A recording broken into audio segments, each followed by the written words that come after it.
What is up, everyone? Welcome to L2R2 PlayStation Podcast. My name's Fonzie. I'm joined by my co-host, Callum Monroe from across the pond. Callum, how you freaking doing? Yeah, good. Managed to break myself away from Elden Ring Yeah, and drag myself to here. I So appreciate it. yeah, no, very excited to talk. It's been a while, but yeah, looking forward to chatting about what's going on in this bloody crazy world. Yeah. Somehow we're all still alive, and it seems like every week there's a new thing that's going to kill us Yeah, all, but yeah. yeah, But how you been this past couple weeks? yeah, good. Yeah, enjoying the sunshine. It's been very warm and hot down in the south of England for some reason. So I've kind of had like a sudden summer, which has Oh, come out of nowhere. So enjoying that whilst it lasts. Not sure how much longer it will be here, but yeah. So it's nice. There's a general positivity about the place when the sun's out. So it's been a nice weekend. that's cool. Are you guys kind of, I feel like it's always different every couple of weeks with the COVID stuff, but is it sort of, opening up where it feels a bit normal now, or are they kind of, is there another variant, on the horizon or something? No, it's pretty quiet actually. It's all I mean, there's no more masks sort of needed. It's all pretty much this especially with the sun out, it definitely felt very much like back to normal. Whether or not that's true behind the scenes, I haven't really been keeping up to Yeah. date. But yeah, it seems like it's returning to normal. It seemed very probably like the most like pre-COVID I've seen so far, just because obviously more people tend to come out when it's nice weather. So yeah, it was nice to see. That's cool. Yeah, I had this thought the other last week where because we also the mandate has lifted, and one good thing about it is you could hide like a cold sore or a weird pimple with the Yeah, mask, and now we don't have that option. And on that last Monday, I had this gnarly pimple developing on my forehead, like right there. And I'm like, can I get away with just putting a mask on my forehead? Would that be weird? Can I somehow? Because it yeah. wasn't high enough to like where a hat would hide it. It's just very much clear and visible. But I was thinking maybe I can get away with doing that. Yeah, that is you don't really think about that sometimes, do you? It's you see Yeah, some people until sort of wearing like balaclavas, so it's like just like these bits of their eyes, yeah, yeah. which About to you get can one of normally get those. away with when it's cold, but now it's heating up. Right. Because that's the other thing as well. It's like masks in sort of the heat, especially when there's lots of people around, is going to be perhaps something that even like because I think it gets people at different times where you're like fine wearing a mask and something will happen and you're like, oh, that actually was very enjoyable, and then you kind of go off them, which is what happened to me. So I'm not sure how they'll combine with sort of the sticky heat of summer Right. and all of that. So but it's not I think we always say it's nice to see it more often than before. You see people wearing masks all the time now, which I think is just a generally pretty like nice hygienic way Right. to go. Gotcha. Yeah, for sure. Did you get to watch anything? Did you finally watch that Batman movie I've been telling you about? I haven't seen the Batman, no. Damn. I finished The Last Kingdom, Okay. Yeah. which was brilliant. Really loved that. And I did watch Spider-Man, the new Spider-Man, Ooh. for the first time. What'd you think of that? Uh, yeah, I really liked it. Yeah, I thought it was good fun. It had your expected kind of weird moments that weren't quite as good. But yeah, I thought it was like just a really cool film. Nice to see like Tobey Maguire and Andrew Garfield, and I'm a big sort of Spider-Man fan, so it was nice to see. But yeah, I really enjoyed it. I thought like Willem Dafoe and all of that were great as well. It was really good watch. Yeah, I loved it, and we saw it in theaters when it premiered, and just like it's so cool when the whole theater's on board with like when they do that reveal of all three Spider-Man, and it's just everyone's cheering and stuff. It was really cool to feel that in the actual studio, similar to I want to say it was Infinity War, where it's just like the final end scene. Everyone's just like super jacked, and all the characters show up. It's just I love those moments. They all build towards that, and you can feel like, oh yeah, we're all nerds here. Feels good. Yeah, I think for me, sort of, I'm not like the biggest fan of going to the cinema anymore. I think like it's normally if I'm sort of going, if I have to go out, I'd prefer to like go on my own and preferably the cinema's not too busy, just because I don't have Just like be a that really weirdo in the background.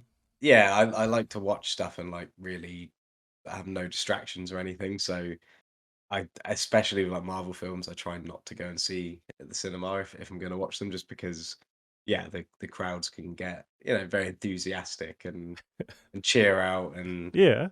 because I think for a long time that was something that was pretty common, like over sort of your end. Like I think like clapping and theaters Yeah, and when things there's like something that. big, yeah, the Yeah, clapping and the standing yeah, ovation for people that are not gonna see you, yeah. cheering them on. I never really noticed it in the UK, but I think now it's become like a thing here as well, especially for Marvel films and things. So yeah, I try to stay away from cinemas if I can. Um, but yeah, I think if I do have to go, I like to just go on my own, so I can kind of like just get in a corner, get all my snacks, and sort of sit back and watch it on the big screen. But yeah, Interesting, interesting. But yeah, the Batman, that's another one. You gotta put that on your list. It's Mm. dope, and, well, I watched it again for the 3rd time. I've just been going with various friends who haven't seen it, and gives me an excuse to go watch it again, and digging it, man. It's such a good movie, and it made me want to go watch because I'm a big Robert Pattinson fan, so he's been dope in these other like serious movies. He's really good in a movie called Good Time. There's also that Lighthouse movie which he does with Willem Dafoe, and it's just this weird artsy, movie with these. I want to say it takes place like late 1800s, early 1900s, maybe 1940s. They're at a lighthouse, and it's just so weird and creepy. And William Dafoe is just like he seems like that's him, like that's just William Dafoe as he naturally is. This weird sailor, from the 1920s or whatever. It's really really good.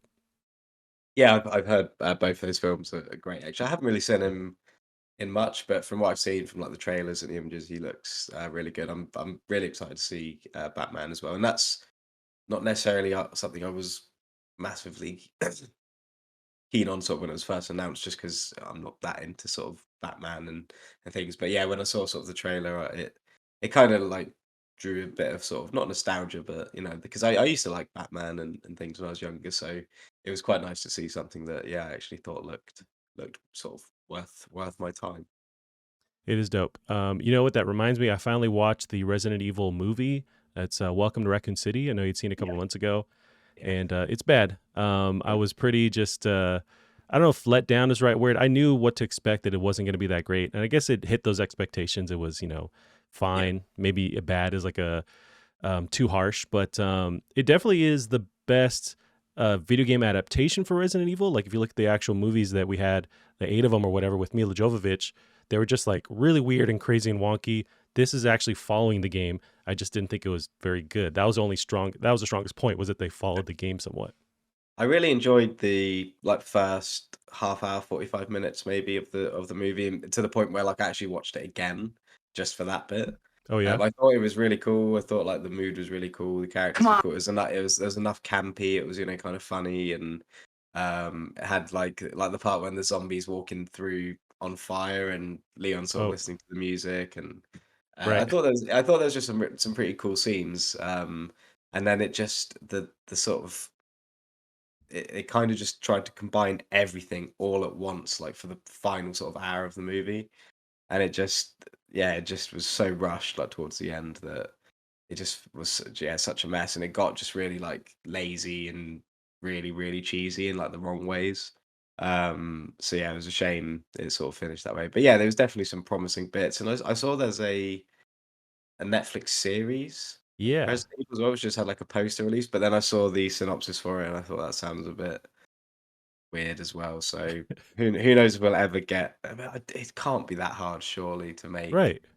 like a good Resident Evil movie, but yeah, maybe it Yeah, it's is. zombies, and zombies does half the work for you, but for a movie. But yeah, this one does. At least they follow those beats. But I think you're right where they try to fit 1 and 2 Resident Evils together, and it's just there's too much going on, and I don't think they needed to speed. Like if you're gonna actually follow the games, that's dope. But like actually give it some time for the first one, hang out in the mansion. I think they just kind of did too much too soon with trying to incorporate the Raccoon City parts into there Yeah. as well, and it's just there was potential, but it's just like it does feel rushed. The CG is very wonky at times, like when you see the liquor character, or at the very end that weird um, mutation with that one doctor dude. It just looks really bad.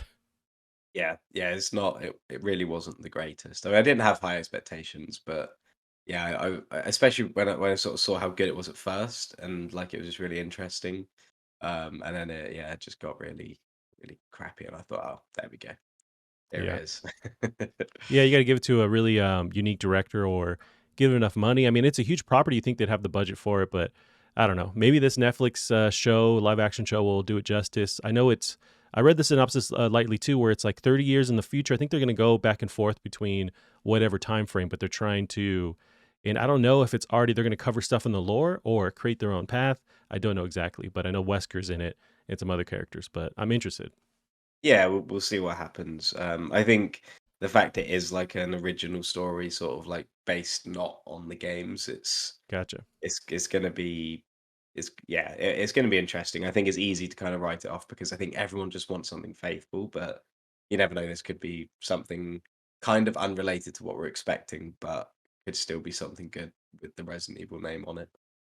That does remind me, keeping on the topic of video game, movie, TV shows, I watched the first episode for the Halo TV show that premiered Mhm. on Paramount Plus, and it's pretty cool. Yeah, It's the same thing where the CG is a bit weird for how huge of a property that Halo is, but overall, I think they do a good job. It's hard to have these, Master Chief size characters, and then you have the actual elites, which are all CG and stuff. But it was pretty cool. I didn't actually finish it. As I think about it, I think we something else happened. We left, but we got like 3/4 of the way in. Apparently, and they said this ahead of time, but they have Master Chief take his helmet off and he shows his face and stuff. They reveal that early on, but it happens in the first episode, and they're gonna try and there's already different stuff to the story they're doing, so they're kind of creating their own path. But I think there's potential with that show. Do you have any interest in it?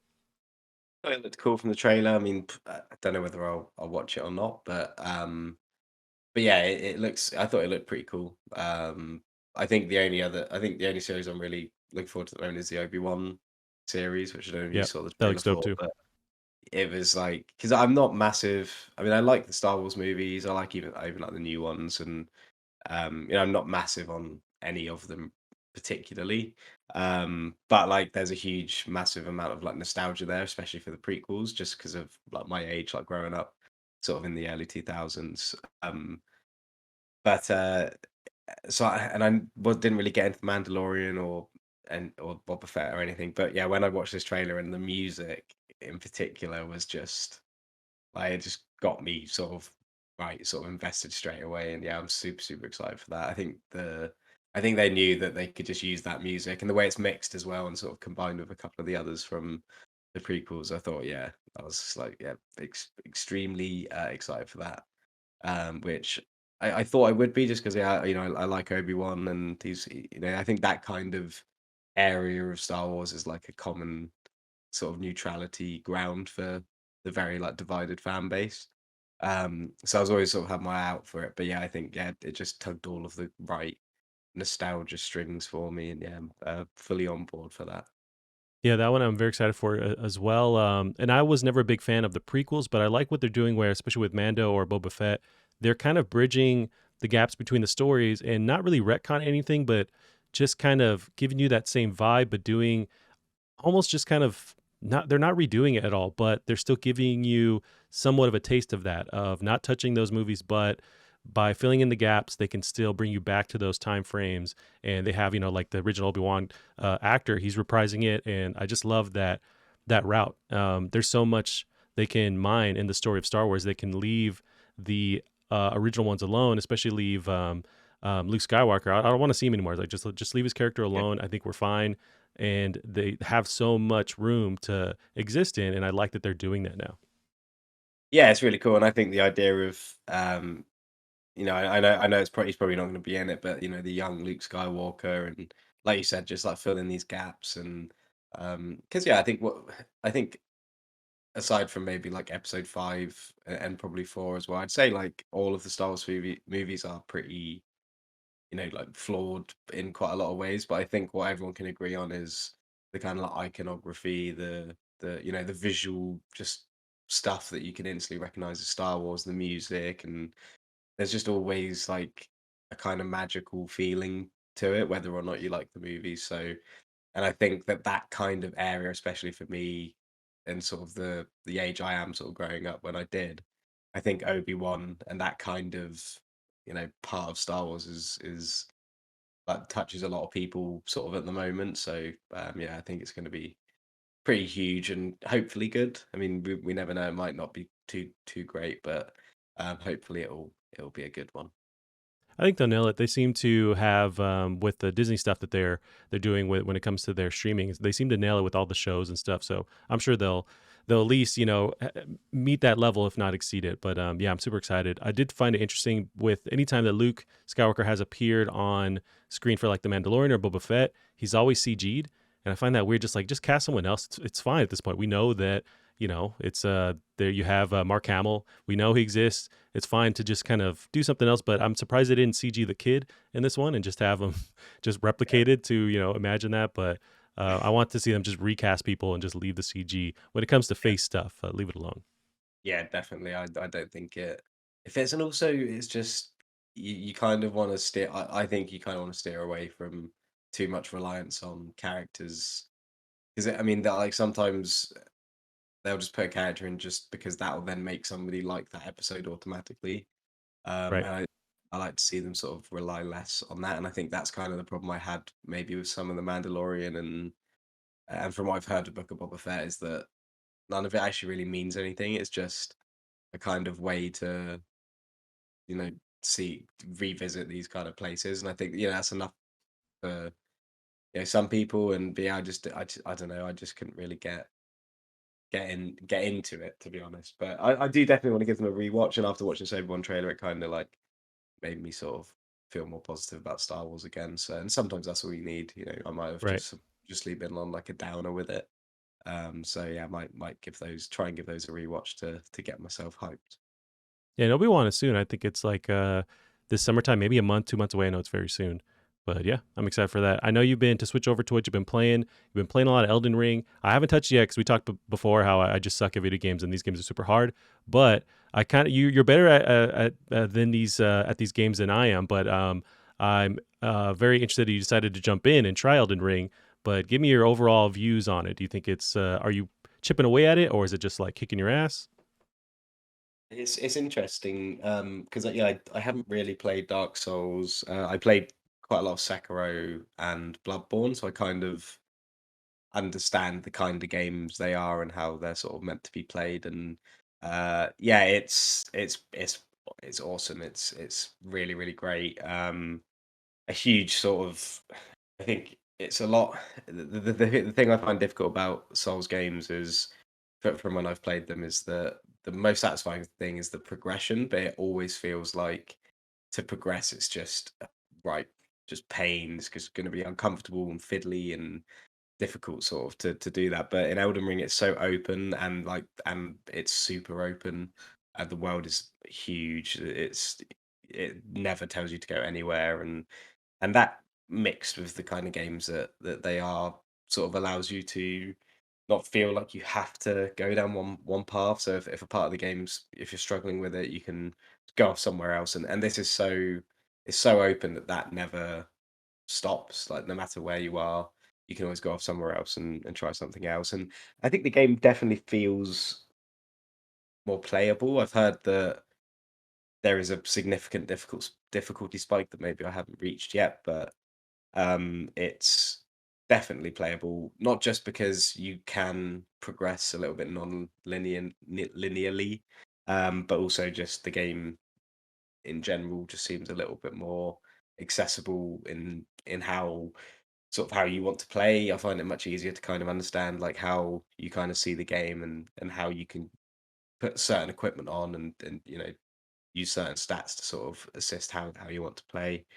Um, so yeah, it's definitely for me the easiest FromSoft game I've played, but Ah, it's also the biggest FromSoft game I've ever seen by miles. And it could definitely be that I just haven't scratched the surface yet and haven't really come across some of the really difficult things. I mean, it is difficult, but yeah, it's definitely doable and playable. And I think from the kind of reception I'm seeing, it seems like that's what a lot of people feel. It's it's very popular and people seem to be progressing through it and really enjoying it. So I think the open world aspect that they've added, which I wasn't massively keen on at first, is actually, done wonders for it because it's just allowed so many more people to play and go in different directions and sort of be able to still enjoy progressing, which is like the real hook that those games have, but with like so much more choice of where to progress. So I think, yeah, it's a really great game. Not perfect by any stretch, but it's, yeah, it's in terms of just when you're sat down playing it, it is, one of the most special games I've played in a while for sure. Yeah, it's a to touch on some of the things you mentioned, with the size of the world. Yeah, I remember that week it released. A lot of reviewers were on Twitter saying, "I've played for already 80 hours. I'm still seeing new areas opening up." It's apparently incredibly massive of a game, and then just for the reception too, like it definitely took over the internet. I mean, it's still a huge juggernaut on Twitch. I know the sales. I don't have them pulled up, but Benji Sales on Twitter is super accurate with following the game sales, and he was mentioning the first week they already surpassed Dark Souls 3 sales. It's just been absolutely massive. I know at the coffee shop, always wear something with the video game stuff on it, so people ask me questions or well just talk, and everyone seems to be playing Elden Ring or at least know what Elden Ring is. It's Yeah. just like across the board, and it's so crazy where these games are known for being super tough, but at the same time, this one is just like opened up where everybody and their mom knows what it is at least or is interested in playing it. So it's pretty crazy where how hard it is. It's still super at least interesting to people where they know what it is and they want to play it. Yeah, absolutely. Yeah, I think it's definitely, whether or not it was intentional, I think just the addition of this open world, which again is, it's like scarily massive. Like there's there's been times where I've thought I've seen the whole map and then suddenly I'll get teleported to somewhere that I thought was just like the border of the screen. Yeah. Yeah, it's huge. And yeah, so it's difficult to kind of say, oh yeah, like adding an open world was such a good idea because they haven't just added an open world, they've added a huge world with sort of, which looks great, and They put five open it, worlds together and then called it a yeah, day. yeah. So and yeah, I'm like 35 hours in, and I feel like I barely even like started the game. So it's just absolutely massive, but it's just a joy to play. It's super fun. There's lots and lots of bosses which are like really doable. So you end up killing a lot of bosses, which gives you that nice sense of progression, and you never feel like you're stuck or because there's always just somewhere else to go, somewhere else to explore. So there's just a it's just really great how they've managed to make it that you can just continue pushing on, continue progressing. You never get stuck because there's always somewhere else to go. And it's not that you get stuck and you're like, oh, I better go somewhere else. You end up getting stuck and then you already had like 4 or 5 places lined up that you're interested in checking out anyway. So you just kind of use that like, oh, I'll go check out this place then and then come back here once I'm a bit stronger. Um, so yeah, it just the two the kind of game it is and the open world they've created are just a perfect match, and it does really change the sort of kind of game it is, and it just overall for me I think makes a hugely more accessible game. It's man, I got to try this. And there's little things I've been hearing, and you mentioned them as well, that give me the idea that maybe I can play this. And one of them is that open world aspect where if you do get stuck, if you get frustrated, you can leave and you can try something else and maybe have more success in this other area. And if not, you gather more, materials, better armor, and then come back. I really love that idea, and that gives me maybe the hope that yeah, I can. If I'm getting punished, I can leave. And I know with playing Demon Souls, that was my last attempt into this type of game. It's way more linear, and you really have to, it's just like trial and error, keep trying and figuring out the best way to proceed or how to attack these enemies, these bosses. I know it's that same kind of gameplay here, but at least you can leave and take a break, and that's one thing that has really caught my eye, where it's like maybe I can actually approach this, and people saying it's the easiest from software game, which is insane to me because it still looks nuts, but that gives me hope. Yeah, definitely. I mean, I think from playing kind of Bloodborne and Sekiro before, it's definitely helped me a little bit, but yeah, it's definitely much more accessible, and yeah, there's lots of different ways to play. So if you like dodging around and being fast, then there's a way to do that. If you like to use magic, you can do that, and I've all heard the the in magic betweens as too well. can help people, earlier on, or maybe newbies to it. I've seen that magic is a way to not like make the game easier, but it seems like it does help you a bit. Yeah, I haven't used it at all. I've got like a couple of staffs, but I just haven't tried it, and I haven't even used like a ranged weapon. Mm, I've just been kind of like brute forcing through. I use like a heavy shield, which I've been relying on quite a lot, but I've had to kind of learn to not use as much because there's some enemies that don't really care if you've got a massive shield or not. yeah. Um, but yeah, I think the main reason I didn't really like, or I couldn't get into Dark Souls 1 at first is because I felt, and this is back when it first came out before Dark Souls sort of as a kind of concept was really known about. And I remember playing that and not really understanding how I wanted to play it, what was the best class, all these kinds of things. And I think that's why I was able to play Sekiro because it is very much this is how you play it. There's one way to play it. There's no classes. You have one weapon. You have some kind of like gadgets and things to help you out, but there's one fundamental way to play it. And I think Elden Ring does a really really nice job of kind of allowing you to accidentally kind of pigeonhole yourself just by playing it. Um, and yeah, it seems to just be such a joy to sort of progress through. I was just thinking of I saw TikTok recently of Elden Ring. It was someone playing on their laptop on PC, but they're using the trackpad on the laptop. And it was this chick just, and she was still like just going through people and having a blast. But it's just like, what kind of savage are you playing on a trackpad? But that's kudos to you if you could do that. It just seems like it'd make it harder. But you're playing on PS5 with the DualSense. Is there any kind of features to write home about, or is it very least it just feels fine to play on controller? I mean, not massively. I think if you had all platforms, you'd probably want to go for PS5 just because of the controller, just because it is obviously a more, in my opinion, sort of not advanced, but yeah, better quality kind of controller with more modern kind of haptic capabilities and everything. And but yeah, nothing, I guess, to really single out. I don't think performance in general is that great. I mean, I have it on prioritized frame rate, and it doesn't get smooth 60 too often, which is a bit of a shame. I was gonna mention it Um, to you as well. I've heard that the PS4 version on PS5 is actually, at least from like Digital Foundry, they said that mode, that version actually holds a 60 frame per second the whole time. yeah, I heard that. I wasn't sure whether to try that or not, but it's not awful, but it's just noticeable, and it's just a shame, especially. And we could segue onto this, but I sort of went from playing Horizon 2 to that, which was a very fluid kind of experience in comparison. Yeah, and I actually, if you want to talk about some Horizon, I finished it maybe about 2 weeks ago, and I had a blast. Love that game. Right now, that's my game of the year so far. It still has its issues, and maybe the gameplay, the story could turn people off if they're not interested in it. But I just loved it. I'm still kind of chipping away at it, but I want to gravitate away towards Horizon and work on GhostWire, which I have, and I haven't been able to play. There's Elden Ring, which I really want to try. But I loved my time with Horizon, and there's still so much I need to do with that game. But I finished the actual story version of that game Yeah, I it's because I played Horizon 2 in the first round. I really liked it, and I think I messaged you about a bit that happened on it where with the I story. don't, yeah, where you sort of meet these new characters and they all look like they're from like the Green Lantern, or like Star Trek or something.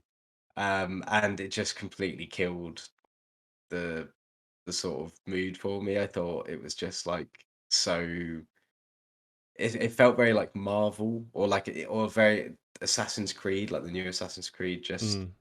really out there and just strange. And I just thought it was to me just for the kind of story I like in Horizon, where it's the more kind of political sort of just how like the people are. And I know that there's obviously like the Hades and all that, and I like that, but I think the main strength of the story after all the mystery's gone of what happened was just the inner workings of all the tribes and the cultures and everything. And obviously like the storyline of Hades is going to be there, but yeah, I just thought it was just a bit too, I don't know, I just didn't really like it. And then I picked it up again, sort of since then, buying Elden Ring the other day, and it is so much fun to play. And I sort of found myself sort of accidentally just playing for a couple of hours just because it is super fun to play and everything. So yeah, I'm kind of mixed on it at the moment, but I'm gonna sort of sit down and get through it, and hopefully it might persuade me. But there was like a line as well. The guy said something about he snaps necks in VR all the time or something, and it was just like, how is this in a Horizon game? Like, it's just nothing. It was just really like very, yeah, Marvel kind of just really cringy kind of stuff, which, yeah, I just didn't expect. It just kind of threw me off guard. So hopefully it's just that one scene, and the rest of it kind of makes up for it. Because I have heard that the story's good from quite a lot of people. Like there's quite good twists and turns. So maybe it'll get better. But yeah, I sort of came off Horizon 2 for Elden Ring when that sort of happened.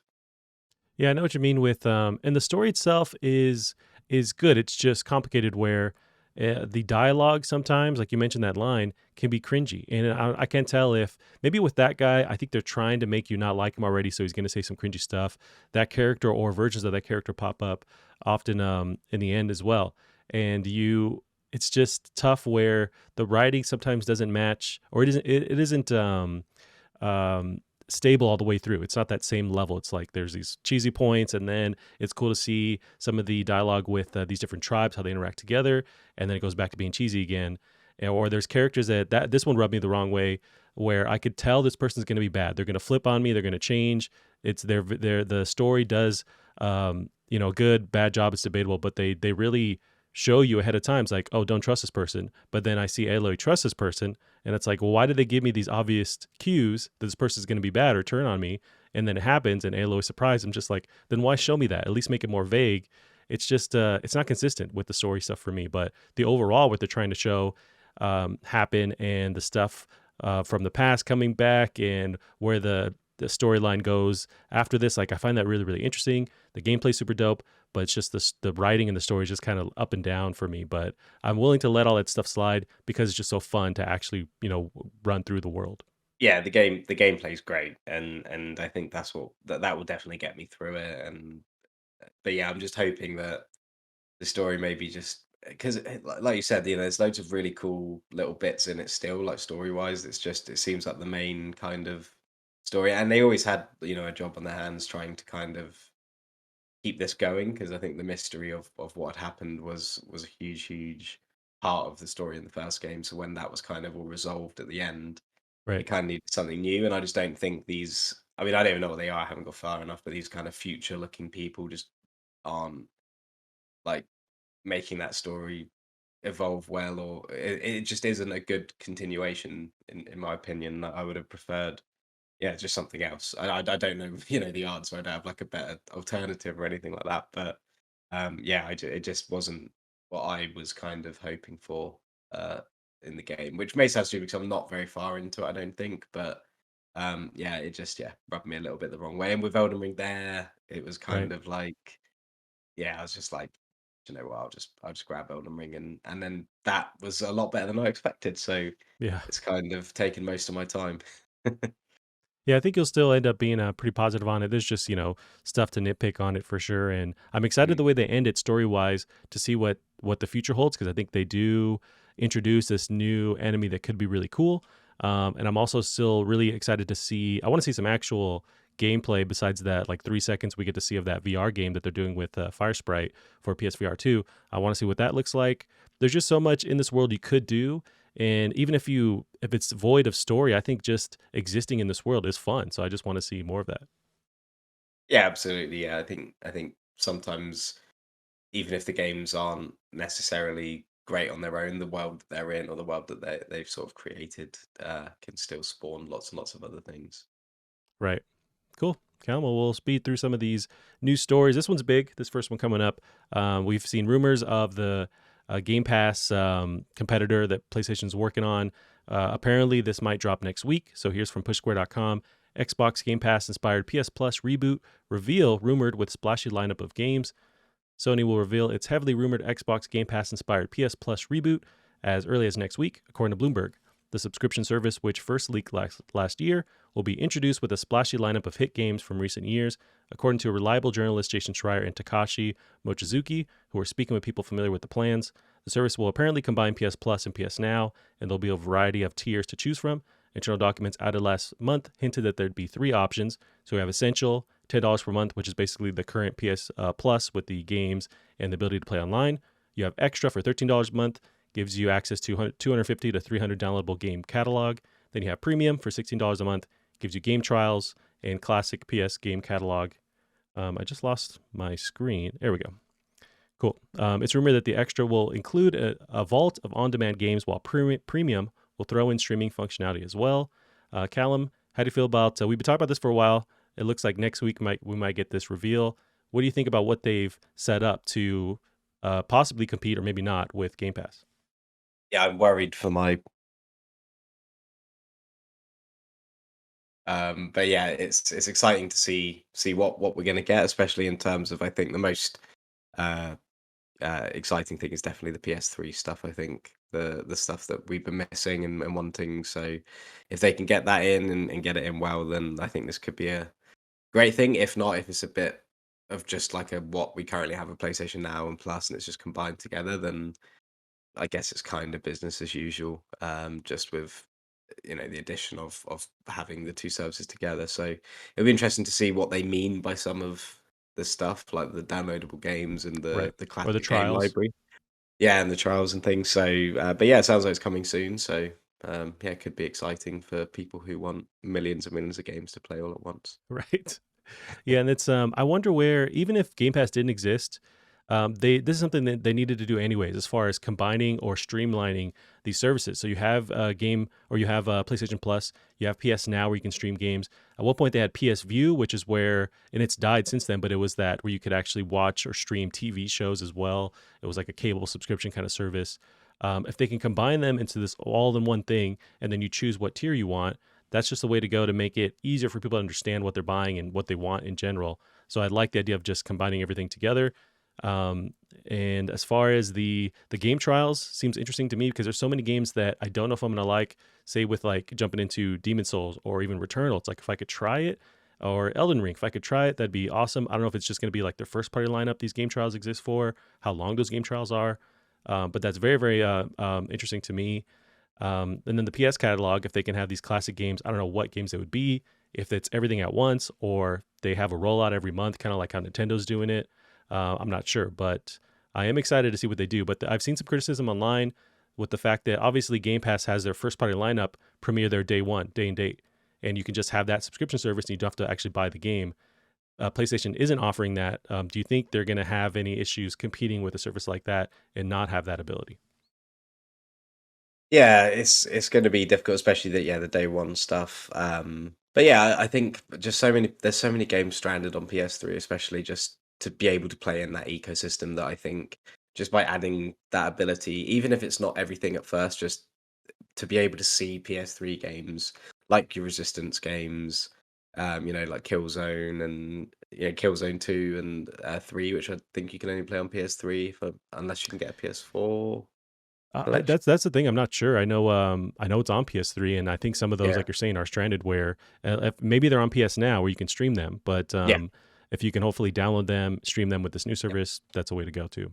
And it's also, I mean, it's difficult. It's easy to forget having like a Series S or a PC where you can play games like like Fallout 3 or Fallout New Vegas, or Fable, or all these old games, which I know PlayStation Now does do. But again, if it's PS3 times, if it falls out of any of the other platforms, then you're gonna have to stream it, and it's got the weird Right. PS3 emulation with the menus, and it's just not like a pleasant experience, really. So yeah, it definitely needs some reworking, and I'm glad to see that it looks like they're putting some sort of attention into that. Yeah, it's interesting, and it's hopefully coming soon.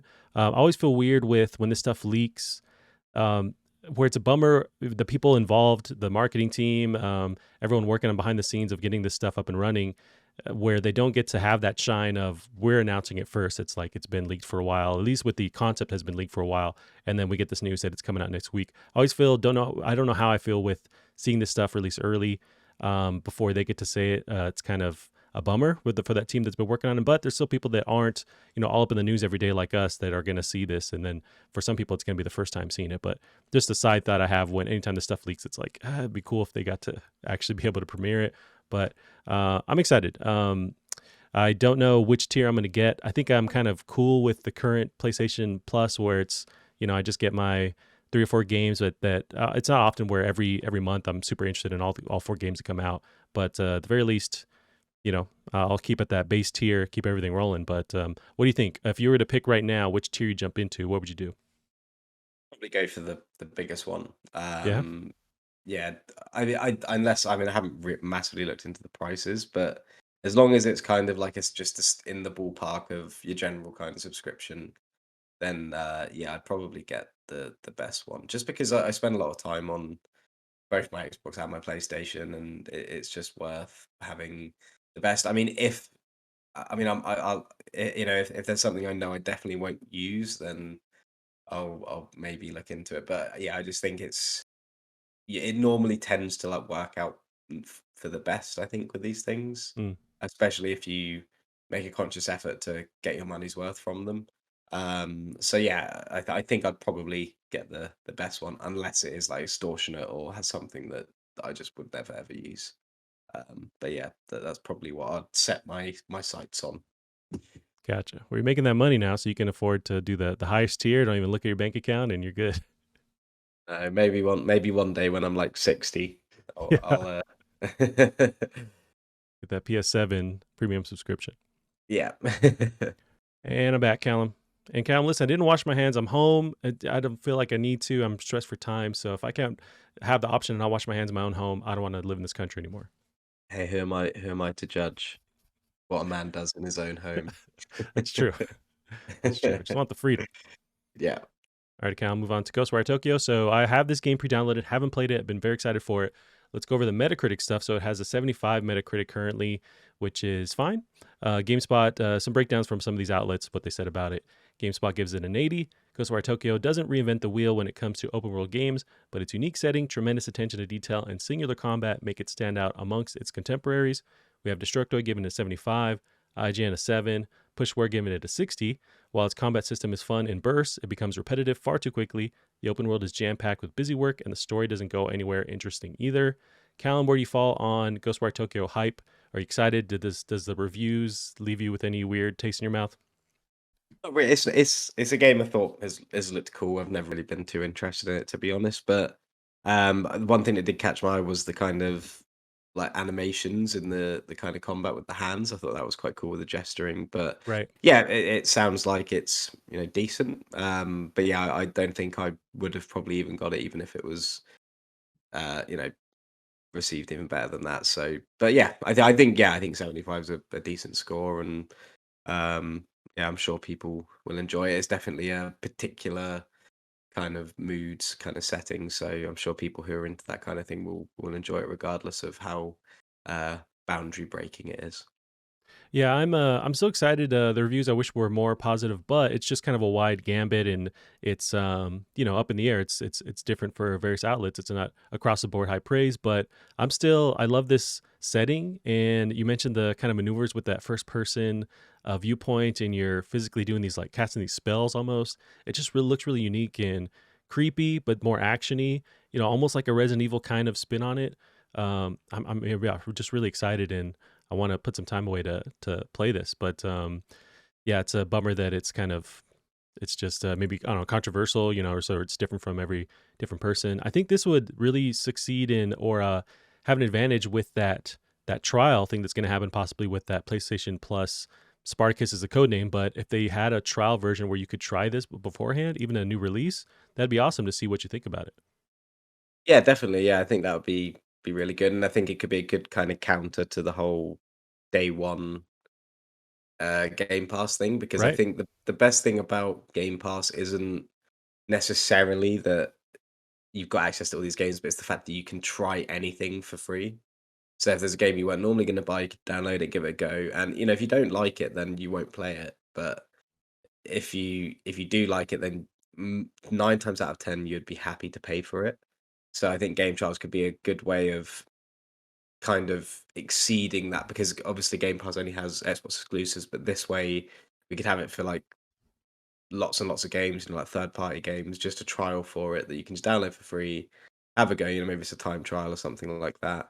And yeah, and then you're still getting that same risk-free kind of thing, and then you can pay the money if it's something that you see is worth it. Yeah, no, that's actually a great idea. That's a way they could compete, just like you're saying, where you could actually try the game, and whether it's an hour, 2 hours, anything beyond that would be. I wouldn't expect anything beyond that, but that still gives you. You can develop a vibe of, am I going to like this thing or not? And then if you pair that also with on PlayStation Plus, there's often discounts on games because of your subscription. So if you pair that with you tried the game, it's also on sale for 5, $10 off or whatever. Then it's easier to jump in, and Sony could potentially, if we're looking at the financials of it, they could end up making more money because you actually have people buying the game after they tried it. And you're going to have people that end up not buying the game for sure after they try it. But it could be positioning them better where they have more sales per month versus somebody that just paid for a subscription with Game Pass and played a bunch of games, didn't buy anything. I guess not that we should care about how they financially have it set up. We're on the consumer side, but that would be an initiative for them to have these game trials be pretty lengthy, and it would end up benefiting them in the long run. Yeah, I think it's definitely interesting to sort of think about, and I'm not saying for a second that game trials are, like, just as good as being able to have a game, on the subscription, but I think it's a great, like I said, the kind of shortfall of not owning the game can kind of maybe be lessened by being able to have more of these game trials on games that, big games that are like multi-platform, nothing to do with exclusivity to Game Pass or things like that. So it's definitely going to be interesting. It'll be interesting to see how they've kind of looked at approaching this, and I'm just excited to see what kind of games are going to be sort of on offer for us. Yeah, same. It's interesting because as much attention as Game Pass games too, Game Pass gets rather. I also run into people that I'll mention, oh, and it's on Game Pass, and they're like, yeah, I like buying my games. I don't really have a Game Pass account. Mm. So there's still people out there that would prefer to buy them individually and actually quote unquote own them. There's still issues with like if a server goes down, you don't have it in this new digital age, but there's people that still prefer to buy them. So that could benefit Sony having that kind of fan base that wants to flat out buy their games. They go that direction versus Game Pass. You just have that ability to play these games versus owning them. Alrighty, Callum. Well, move on to that. Hopefully, I get to play that this week. I'm very stoked for it. Now we got Hogwarts State of Play. This was last week before. They had a 30-minute showcase showing off the game, talking about it. So here's from IGN the breakdown. Hogwarts Legacy will be released in holiday 2022. 2 years after it was revealed to the world, Avalanche Software announced Hogwarts Legacy will be released this holiday. Before the release window, Avalanche showed off nearly 20 minutes of gameplay that included all the various activities players can partake in their life as a wizarding student at Hogwarts. This includes taking magic classes, wizard duels, raising magical creatures, and more. So, despite the state of play presentation and Warner Bros. Games marketing deal with Sony, Hogwarts Legacy is not a PlayStation exclusive. It's going to be releasing on PS4, PS5, Xbox, and even Nintendo Switch through streaming on Nintendo Switch. But where's your hype level for Hogwarts Legacy? You're interested at all in this? Not massively. I'm not hugely into Harry Potter, to be honest. It doesn't massively interest me, but yeah, I mean, it looks cool. It looks like a cool game. Yeah, I'm just not really into the lore and the world of Harry Potter personally, so it doesn't quite tickle my fancy. Yeah, I'm kind of in the same boat where my wife's a huge Harry Potter nerd and loves the movies. Although, as I watched the state of play, I feel like this has more potential as a game, this whole property in general, because they have so much to explore. Of course, the books, like you can't deny the books or whatever, but with the movies, there's so much that they try and pack in there. They inevitably leave stuff out. And so with this game, they can really just dig into the minutia and show stuff that's never been seen on screen or bring stuff to life that's only been in the books. There's a lot of potential there where for fans, like they can really sink into this world. And it looks like it runs really well. The game looks really good.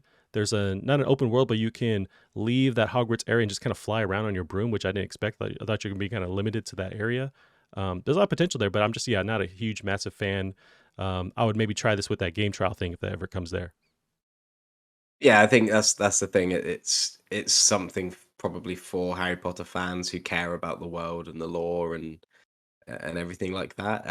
But yeah, I just it's just not. I mean, I think as someone who like, loves kind of fantasy and things, I just think there's like a million better things than Harry Potter for me. So it's just not something I can really get too excited for. I mean, obviously the game looks great, but there's just no real reason for me to kind of dip my toes, because it'd be different if it was like an unknown thing, but I Uh, think because I know that I'm not that interested in Harry Potter, I know that this probably is one that's best to skip for me. Yeah, and I did find it interesting, just the fact that Sony was promoting this as a state of play. Like they rarely do that. We did see that for Deathloop, for Ghostwire Tokyo. They had these deals with that third party as a third party to promote it, having a timed exclusive. But with this one, it's going to be still multi-platform. But I think from what I've seen online, it just seems like Sony knows this property is so huge. And if you look at Twitch attention or YouTube attention, it gets a lot of views. This game in general, so I think they're just trying to chain themselves to this so that they could hopefully make this synonymous with PlayStation and people buy it on PlayStation. But it's so I think they see the potential in it, but it's still a multi-platform game. Yeah. Yeah, absolutely. It's huge. But yeah, they had that last week. Move on to the next one here. We got God of War TV series adaptation eyed by Prime Video. This is from Deadline. So I switch to my B-roll here. Here we go. PlayStation's flagship action-adventure franchise God of War is heading to television. Prime Video is in negotiations for a live-action TV series based on the hugely popular ancient mythology-themed game, sources said. The series adaptation is rumored to come from The Expanse creators slash executive producers and the Wheel of Time executive producer showrunner, as well as Sony Pictures Television and PlayStation Productions, which collaborate on all TV series based on the PlayStation games. Reps for Sony and Amazon Studios, which likely will co-produce, had no comment. How do you feel in general about, because Sony's really focusing on getting this stuff as a movie or a TV show, all their properties. You have Uncharted, which already released. There's that Twisted Metal show in the works. How do you feel about God of War getting its own live action treatment? Yeah, I think it'll be a good one just because of the kind of source material. I don't know whether they'll sort of carry on with this Norse mythology kind of story, or they'll go back to the kind of Greek stuff. But either way, both already pique people's interests without Kratos, without God of War. So that kind of unique, hard, violent spin on it would probably attract people who don't play games and things. I think it's a good choice, and yeah, I think Amazon have shown that they have pretty good showrunners and can roll out some decent teams to create some great things. So hopefully, yeah, hopefully it will be good if it happens. And as you know, the main thing, just bring more people on board to what is like a really cool and 100% unique kind of telling of mythology. Yeah, and so as far as tied to this TV show, you have the Expanse showrunners, executive producers, and that's your jam. You're a huge Expanse fan. So how do you feel about them? Do you think they're the right team to tackle something like this? Yeah, I mean, I don't know how uh, you know how much that will influence anything, but yeah, I mean, if anything from the Expanse is tied to this, it can only be a good thing. Yeah, that show's great. Just yeah, one of my one of my favorite shows at the moment, and so yeah, to see them kind of linked with it is can yeah only be promising. Yeah, I wonder with the Expanse, they kind of focus on. I've only watched that show lightly, but they focus on a pretty broad or a large amount of characters that they're juggling in different like storylines. So I wonder if it's the same route they're going with God of War, and it's not just Kratos. It's you're gonna imagine you're still gonna have an ensemble cast, people there, but are they gonna maybe jump around to um, different other storylines that still connect to Kratos and something other than him being the focus? I wonder if they're gonna try and pick apart at other things, but I don't know what else there would be to talk about in that God of War universe.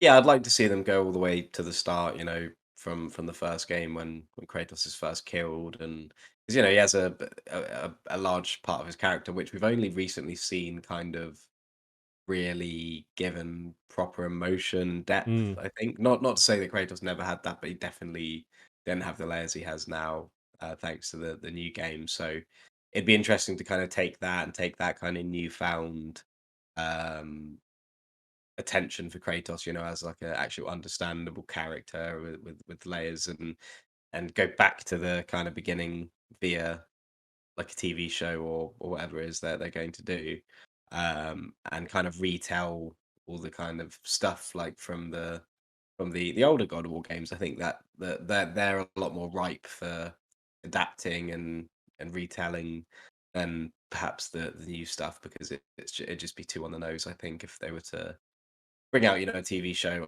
that is set around the same kind of Kratos, same kind of story we're seeing at the moment, and if they went back to the angry and young Kratos, I think that would be super super interesting. And obviously, then you've also got the Greek mythology aspect of it as well, which is obviously always hugely hugely popular to people. I think you're right. Where it's easy to, as God of War is so huge now because of the last one and Ragnarok coming up soon, it's easy to focus on that when you see the news of God of War TV show. But there's so much in the other games on PS2, PS3 where they didn't have, just as you said, they didn't have the kind of caliber of storytelling as we get now. And so that'd be the way to go to tell that story and or flesh it out versus the stuff we already have Mhm. realized from the last game. I wonder if that stuff holds up or how they're going to develop that as a story because he just doesn't they don't really telegraph that in the game. It's just here's his backstory, it's a cutscene, and then he's just killing everybody. So I wonder how they're gonna go that route developing that story. And also if they're gonna spend a long time with early Kratos, how do you make him not an asshole the whole time? Or you do and you rely on the supporting cast to kind of make it a story that you want to watch. Otherwise it's just him being an asshole the whole time. Yeah, I think there's definitely some nuance in the older games that they could definitely draw from, and I think it is definitely rushed through. I think the story's good in the old ones. I think it does well with especially with the kind of Greek mythology stuff. But yeah, I think that there's a lot to take from there. I think there's already interesting characters in that kind of mythology, um, and yeah, I think Kratos maybe that isn't portrayed as a massively deep character in those series, but absolutely you could, um, in the series you could give him, lots of obstacles and things to overcome that would either way draw something out of that character, and we've seen what he's like when there is more focus on that side of things, and I think if you think of that Kratos and then put him back in God of War 1, you can definitely kind of imagine something kind of interesting. Gotcha. Yeah, it's exciting. I think it's very early on, so maybe another year or two before we see anything from it. It will be cool to see who they end up casting as Kratos and some of the other supporting characters. That'll be super interesting. But yeah, at least they're working on it. So coming out soon. Well, really, news coming out soon, but the actual show is not coming out anytime soon.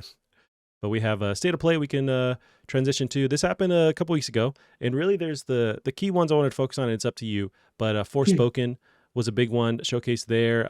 Really, the bigger news was that it's been delayed from May 25th to October 11th. It got a new trailer. Do you have any issues with the Forspoken getting delayed, and do you think they're going to benefit from that time?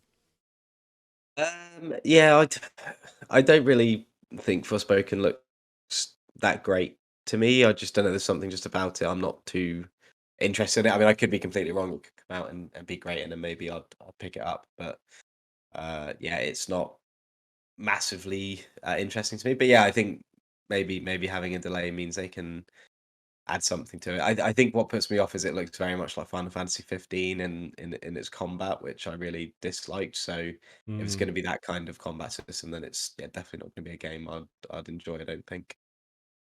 Yeah, I'm interested, but I think it has potential to be a dud at the same time. So I'm really interested to see what those reviews are, what people think of it. I like that just from watching footage, the movement seems really fun. Like it's just really fast and you're free running around and very actiony, kind of Devil May Cry vibes. But do they nail that action when you're playing it? I'm not sure, but I think hopefully they have time to polish it now. This is 6 months later of a delay rather. So I'm hopeful, but the story could be weird, the gameplay could be weird, so I'm not sure.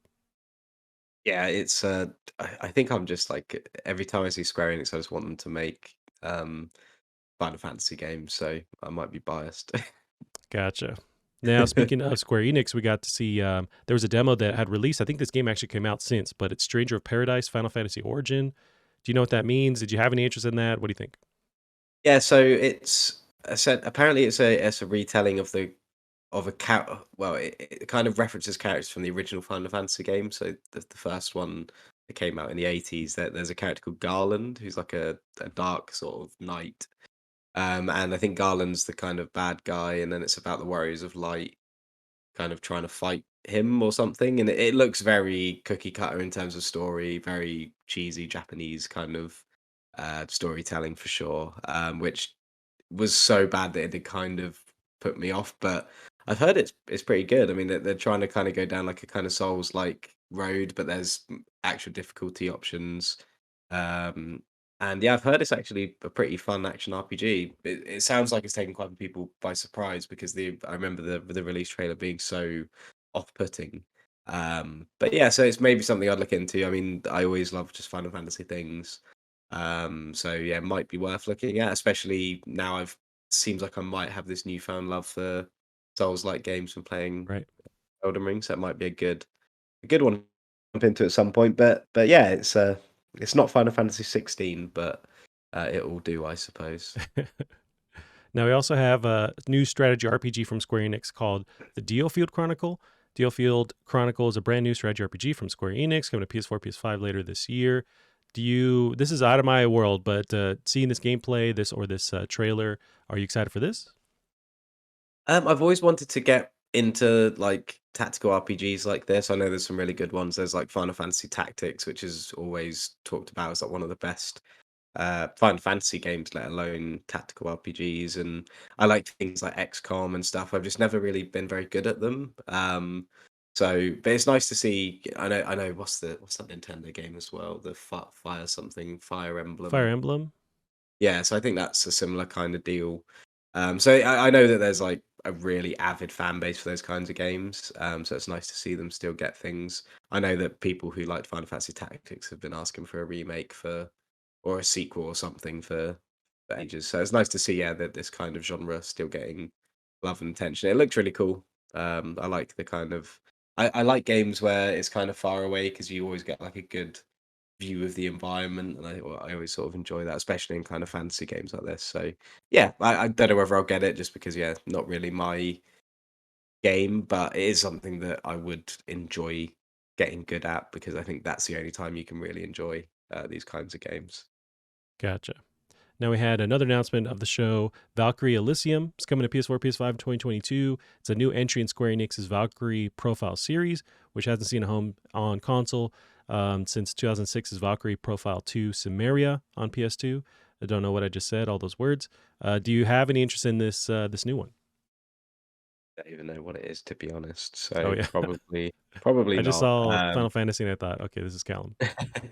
Yeah, I think that I've heard of the Valkyrie games, but yeah, never played them, so wouldn't know whether to be excited or not. I see. Gotcha. Well, they showed that off. Now, one thing I took from the doc, but we got a reveal finally of Returnal's DLC, which was twofold. So there's a co-op mode, and there's also a Tower of something, Sisyphus, something like that. But it's a kind of a challenge tower. We tried over the week to play it, but did you try at least the campaign co-op with somebody else, or like that challenge tower at all?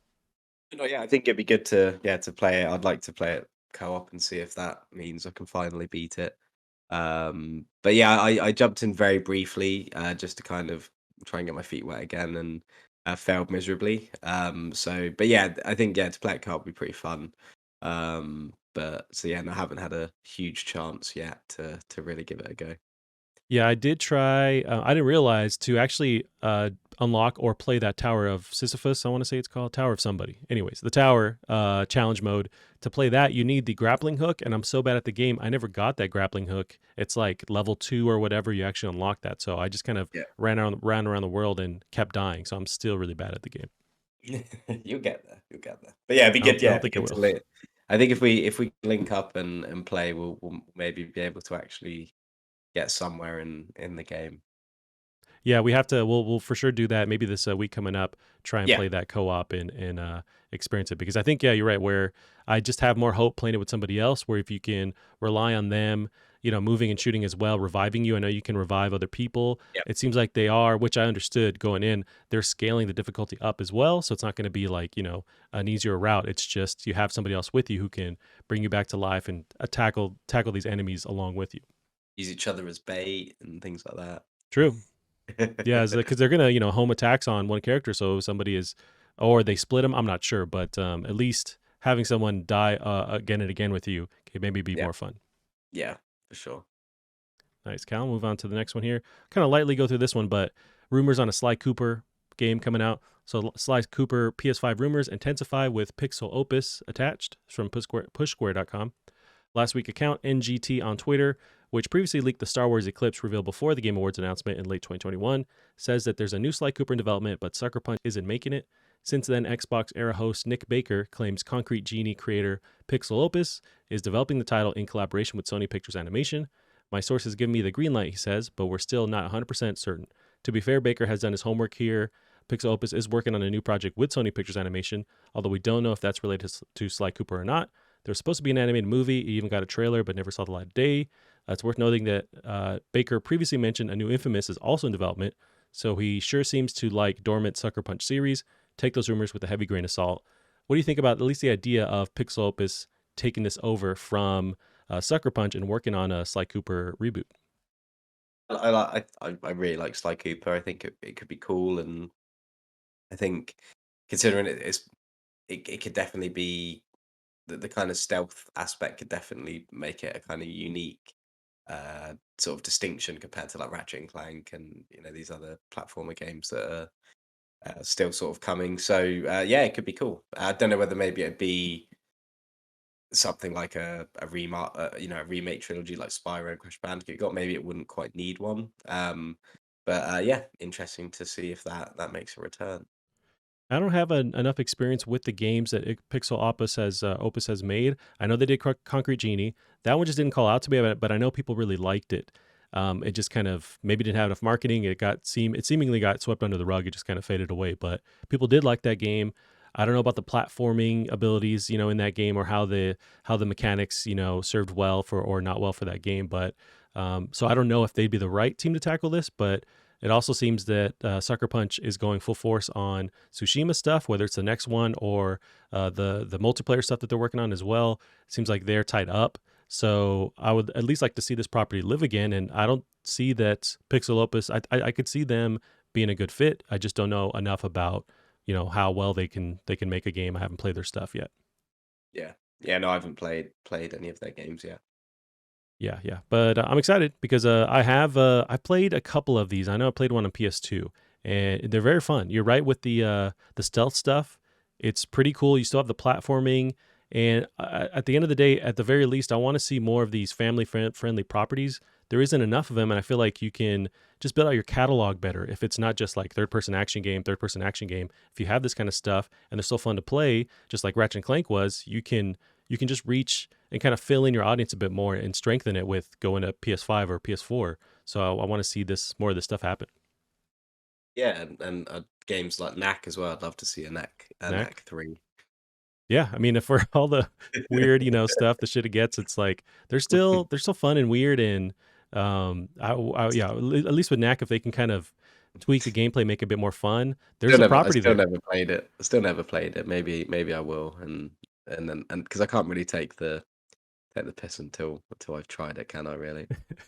I played the first one a bit, and there's a potential there. It's just not interesting enough. Like the actual gameplay is very gets repetitive, but there's cool ideas where you can turn big, turn small, the puzzle aspects that can happen out of that, but it's just not anything to write home about. But yeah, there's a lot of these properties, friendly properties they can bring to life, and it just strengthens their catalog. Absolutely. Nice, Cal. Moving on. We got the next one here. So we can spend however much time you want on this one, but there was a bunch of drama with Gran Turismo 7. It was unfolding over the past couple weeks. So Gran Turismo 7 user score, the lowest in PlayStation exclusive history. It's from pushsquare.com, giving us the overview. So there's a review bomb. Fans have been taken to the sites like Metacritic to review bomb the title, resulting in a Metacritic score of 2.2 because of the following issues. So we have servers going down. GT7 servers were restored Friday, March 18th, after an unexpected and unprecedented 24 hours of downtime due to GT7 requiring an internet connection in order to save gameplay progress. The entire experience was largely unplayable over the past day. A new update brought the game back to a playable state. Then we have the microtransaction drama. In-game currency rewards were adjusted with the 1.07 update, raising questions about microtransactions in the $70 retail release. So series creator Kazunori Yamuchi had this to say: I want to make GT7 a game in which you can enjoy a variety of cars lots of different ways, and if possible, would like to try to avoid a situation where a player must mechanically keep replaying certain events over and over again. So then on Friday this week, Polyphony Digital has responded to strong criticism from the Gran Turismo 7 community since last week's downtime and controversial update by awarding all players 1 million free in-game credits. In a post on the PlayStation blog, Polyphony president and game director Kazunori Yamuchi also laid out plans for a robust series of updates starting at the beginning of April, aimed at addressing issues with the game's economy that are at the heart of player complaints. How do you feel about this stuff unfolding and Polyphony at least trying to fix it by awarding these credits this week? Yeah, I think it's yeah, it's a shame. Obviously, in a selfish way, it's nice because I do want to play Gran Turismo 7, and this probably means it'll be on sale for like £20 or something Yep, soon. So hopefully. should be able to get it on the cheap. But yeah, I think the important thing is that it looks like they're addressing it. But obviously, the fact it's happened in the first place, very. I mean, from what I've heard, they did it late into the game's release, so that reviewers didn't know about it, and there's Yeah. just a lot of kind of dodgy sounding things. So not great, but hopefully it sounds like it's going to be addressed and sorted, and yeah, hopefully it goes nice and cheap, so that all of those who haven't bought it yet will get a good deal. Or if next week we get the game trial, option where you can try it and see what you think, and Yeah. I'm excited for that possibility. But yeah, the idea of it going on sale, very much I'd like to jump in then. They're at least trying to get gamers back in or get in the good graces again by these 1 million free credits that you can get in game. They're also working on the ability where you can trade and sell games from player to player. That's something that they advertised early on and it wasn't there at launch. They're working on that so that can help with not having to buy stuff. You can maybe buy from someone at a cheaper rate or it's inflated, just like the graphics cards kind of debacle or PS5s online. Maybe it's going to echo that same thing. I don't know, but at least they're trying to fix it, and it's a bummer that they've been having these issues. Also, with the game actually going down for a day, it sucks where it needs to connect online just so you can save the game. That seems like a huge issue that you wouldn't want, but it's also tied to them wanting to make sure that nobody can mess with this ecosystem at all. Yeah, yeah, it is a shame that it has to be all online. But again, hopefully that gets addressed and looked into as well, because that'd be good to remove. Yes. I'm interested. I'm just not a huge fan of these like super realistic racing sims, Yeah. but if it's on sale, hey, I'll get it. I actually saw there was a new Grid game which kind of released under the radar called Grid Oh, Legends, which I've been interested in trying out because I love the original Grid and never played the reboot. But this new one is I've heard pretty good things, so I think that might uh, be a good sort of itch scratcher if you're looking for a decent new racer. But yeah, can't speak on it quite yet, but I gotcha. might try that out. Yeah, I'll keep my eye on that. Nice, Kyle. Moving on to the next one here. We got import logs suggest Sony has sent out more than 2,000 PSVR2 dev kits. It's from uploadvr.com. When Sony originally revealed the PSVR2 headset design, they said development kits are already in the hands of game creators. The company didn't say how many kits had been sent out, but US import logs show 5 huge shipments of development kit for interactive entertainment software entering the country from October 2021 to January 2022. Larger companies may have gotten multiple or even dozens of kits, so we can't know exactly how many development teams have a PSVR 2. This is just more just attention on the fact that we're getting close to this PSVR 2 release. Devs have it now. I wonder if they can, with the dev kits, if they can build their own PC version and still be working on stuff until the actual dev kit arrives, or this means that studios are just now going to start working on PSVR 2 games because now they have the dev kits.